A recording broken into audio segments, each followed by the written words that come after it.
अभी वक्त ऐसा आ गया है कि भैया कि कोई भी लोग कह दे रहे हैं कि पत्रकार बनना बहुत मुश्किल है। मतलब कि लोगों को ऐसे लग रहा है कि लगता है कि दाल चावल सब्जी है कि भैया एक में उसको मिक्स करके और जुबान पर रखकर और आप उसको खा जाइए। लोग तो अभी कह दे रहे हैं कि भैया माइक 150 की माइक लेकर कोई भी पत्रकार बन जा रहा है। भैया बहुत मुश्किल समय होता है एक पत्रकार का।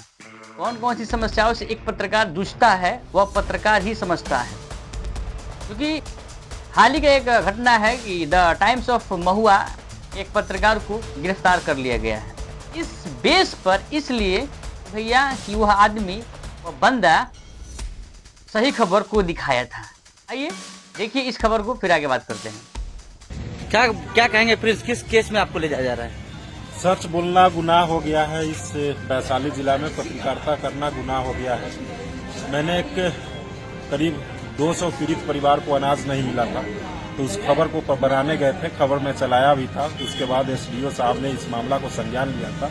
एसडीओ साहब उस डीलर की लाइसेंस भी कैंसिल किया। उसके बाद उस लेटर को देखेंगे एसडीओ साहब का, तो उसमें स्पष्ट तौर पर लिखा गया है जो झूठा मुकदमा SC ST में फंसाया जा सकता है, जिसका लेटर स्पष्ट देख सकते हैं। उसके बाद भी मेरे ऊपर SC ST मुकदमा किया गया। उसके बाद आज राजनीतिक व्यवस्था के कारण, जो कि सभी वैशाली समेत पूरा बिहार के लोग जान रहे हैं, जो किस तरह से मैंने सच्चाई के लिए आवाज उठाया, लेकिन सच्चाई के एवज में यही आज हमको मिला है। और माननीय न्यायालय पे मुझे भरोसा है, जो न्यायालय मुझे जरूर न्याय दिलाएगी, क्योंकि सच परेशान हो सकता है, पराजित तो नहीं होगा, ये तो मैं जानता हूँ। सच के लिए आगे भी लड़ूंगा।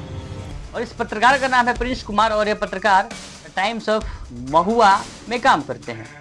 और ये एक ऐसे खबर को दिखा दिए जिससे राशन की दुकानदार, जो सरकारी दुकानें होती है, हम बोलचाल की भाषा में कहते हैं डीलर, एक जगह 200 घरों को राशन नहीं मिल रहा था और उस खबर को दिखा दिए। तो वहाँ के इन्हीं के वीडियो के माध्यम से, इन्हीं के खबर के माध्यम से एसडीओ साहब ने कार्रवाई की और जो डीलर साहब थे उनका लाइसेंस रद्द कर दिया।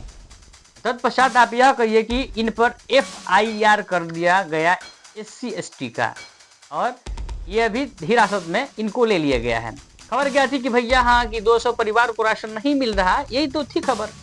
अब देख लीजिए, अब इनके अनुसार जो इन पर SC ST का केस किए हैं वे इनसे अच्छा से बात कर रहे हैं, और वही जो इन पर केस करवाए हैं वे अच्छा से बात नहीं कर रहे हैं। तो आप समझ सकते हैं SC ST के केस जो इन पर करवाया गया है, तो कहीं ना कहीं कुछ ना कुछ रीजन जरूर होगा। मेरे SC और ST के जो भी मेरे भाई हैं, बंधु हैं, इनसे अनुरोध है कि किसी के बहकावे में या किसी लोभ में या किसी लालच में आकर किसी व्यक्ति पर झूठा FIR करके उसकी आप जिंदगी बर्बाद मत कीजिए। क्योंकि लाभ चंद समय के लिए ही रहता है, लेकिन दुआ और बद्दुआ लंबी अवधि के लिए रहती है। अब आम पत्रकार की जिंदगी आप देख सकते हैं कि किसी लीडर की चाटुकारिता करता है तब तो सही है, अन्यथा भैया आपके शत्रु बहुत हो जाएंगे। अब आपकी क्या राय है कि भैया ये पत्रकार साहब को इस तरह का कदम उठाना चाहिए था, इस तरह की खबर को दिखाना चाहिए था कि नहीं दिखाना चाहिए था? आप अपनी जरूर राय दें। चलिए फिर मिलते हैं एक नए खबर के साथ, तब तक के लिए जय हिंद जय भारत।